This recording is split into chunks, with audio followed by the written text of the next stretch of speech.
Pine forest. Pine ফরেস্টে এই হচ্ছে তার শাখা প্রশাখা, মানে রুটের শাখা মূল প্রশাখা মূল। এই গাছ সে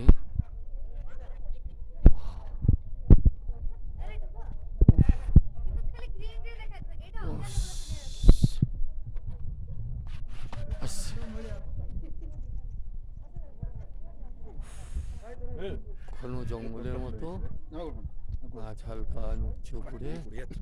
আর এখানে এক একটা গাছ মনে হচ্ছে যেন এক একটা দৈত্যাকার গাছ, এক একটা।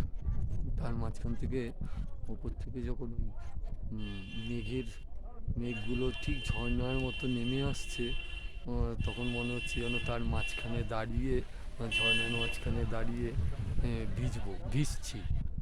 যদিও মেঘ, এটা জল নেই, ততই মনে হচ্ছে যেন উপর থেকে ঝর্ণা নেমে আসছে আর তার মাঝখানে আমি নেমে মাঝখানে দাঁড়িয়ে ভিজে আনন্দ উপভোগ করছি।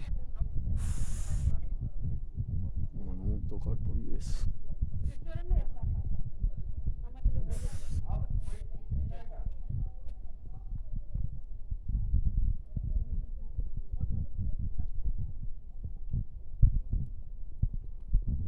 আছে বিক্ষিপ্ত লোক আছে আজকে। ওয়েদারটা যথেষ্ট ক্লাউডি, তথাপি কিছু মানুষজন আছে। যখন এখান দিয়ে যাচ্ছিলাম তখন কিন্তু অনেকজন ছিলেন, তখন একটু পরিষ্কার ছিল ওয়েদারটা। এখনও ওয়েদারটা অনেকটা ক্লাউডি হয়ে গেছে, তবুও বিক্ষিপ্তভাবে লোকজন ঘুরে বেড়াচ্ছে। উঁচুতে আমি এসছি আর কি। আর বেশি যেতে মন চাইছে, কিন্তু ভরসা পাচ্ছি না, কারণ মাটি তো জল পড়েছে এবং এতটা কর্দমাক্ত ঠিক না, এতটা স্লিপারি হয়ে গেছে যে যখন তখন অসাবধান হলে একদম গড়িয়ে নিচে চলে যাওয়ার সম্ভাবনা। এখানেই দেখাচ্ছি শুধু পাইন গাছ, পাইন গাছ, পাইন গাছ আর পাইন গাছ।